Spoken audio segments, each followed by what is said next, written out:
Election commission ने revision की प्रक्रिया शुरू की है। अगर वो बता रहे हैं कि इसमें नेपाली बांग्लादेशी हैं तो ये बड़े चिंता की बात है। अभी 1-1.5 साल पहले पार्लियामेंट का चुनाव हुआ है।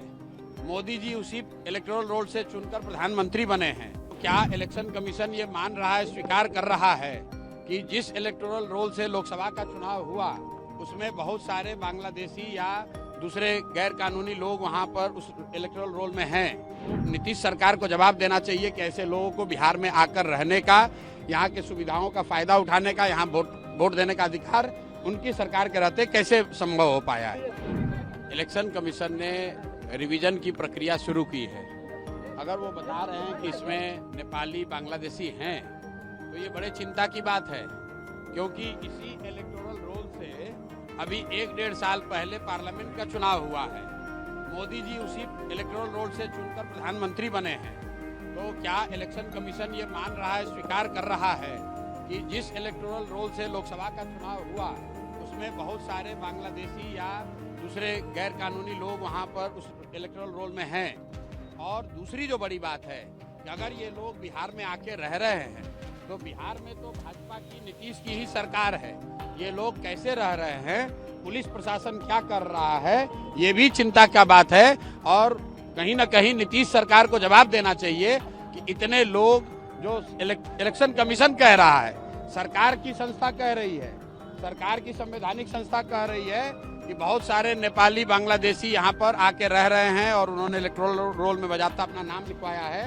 तो नीतीश सरकार को जवाब देना चाहिए कि ऐसे लोगों को बिहार में आकर रहने का, यहाँ के सुविधाओं का फायदा उठाने का, यहाँ वोट देने का अधिकार उनकी सरकार के रहते कैसे संभव हो पाया है।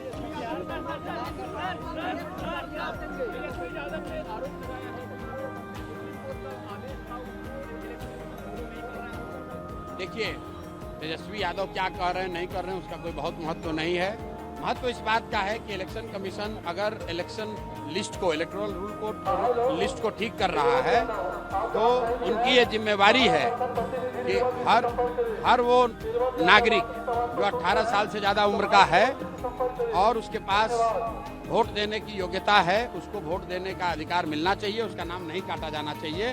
तेजस्वी यादव क्या कह रहे हैं, प्रशांत किशोर क्या कह रहे हैं, इसका महत्व नहीं है। महत्व इस बात का है कि जो भी वोट देने की योग्यता रखता है उसको वोट देने का अधिकार होना चाहिए, उसको वोट देने का मौका देना चाहिए। सम्राट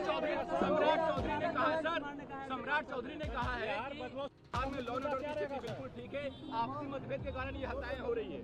सम्राट चौधरी, लॉ एंड ऑर्डर पर सम्राट चौधरी का बोलना ऐसे ही है जैसे मैं क्वांटम फिजिक्स पे अगर कुछ बोलने लगूं। भाई, सम्राट चौधरी को लॉ एंड ऑर्डर का क्या समझ है? सम्राट चौधरी तो गृह मंत्री नहीं है, सम्राट चौधरी कोई लॉ एंड ऑर्डर के विशेषज्ञ नहीं है। गृह मंत्री यहाँ पर नीतीश कुमार हैं और वो अचेतन अवस्था में हैं। उनकी बुद्धि और उनका मानसिक और शारीरिक स्थिति ऐसा नहीं है कि उनको पता चले। सरकार का इकबाल खत्म हो गया है, जिसको जो मन आ रहा है वो कर रहा है। पूरे सरकार को 3-4 अधिकारी और 4-5 उगाही मंत्री चला रहे हैं, इसीलिए पूरे बिहार में ये दुर्दशा की स्थिति है।